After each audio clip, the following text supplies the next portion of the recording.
Depression అనేది ఒక season మాత్రమే. దేవుని బిడ్డ విను, సఫరింగ్ అనేది ఒక సీజన్ మాత్రమే. God gives you victory. దేవుడు నేను బయటకు తీసుకొస్తాడు, ఆయనను విడుదల చేస్తాడు. దేవుని శిష్యులు సముద్రం మీద వెళ్తూ ఉంటే తుఫాన్లో చిక్కుకున్నారు. ఎంతవరకు? యేసుక్రీస్తు ప్రభు వచ్చి తుఫాన్ నిమ్మలించేంత వరకు తుఫాన్ ఉంది, కానీ ఆ తర్వాత లేదు. That was a season, that was a time. ఈరోజు అఫ్లిక్షన్లోనే ఉన్నావా? God is looking upon your affliction. దేవుడు నీ శ్రమను చూస్తున్నాడు, ఆయన నీ పరిస్థితిని చూస్తున్నాడు.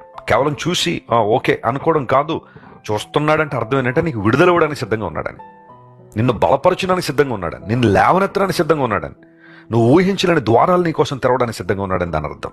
ఆయన వైపు చూడగలవా? నిన్ను చూస్తున్న దేవుడు నిన్ను బలపరచడానికి ఎప్పుడు సిద్ధంగా ఉన్నాడు. తన యందు యథార్థ హృదయంలో ఉన్న బలపరచుటకు యెహోవా కనుదృష్టి లోకమంతా సంచారం చేస్తూ ఉంది. దేవుని కనుదృష్టి నీ మీద ఉంది. God's favour is upon you. God is looking upon you. దేవుడు నీ వైపు చూస్తున్నాడు. ఆయన ధైర్యం తెచ్చుకో, ఆయన కృపలో వర్ధిల్లు, ఆయన చిత్తాన్ని నెరవేర్చు.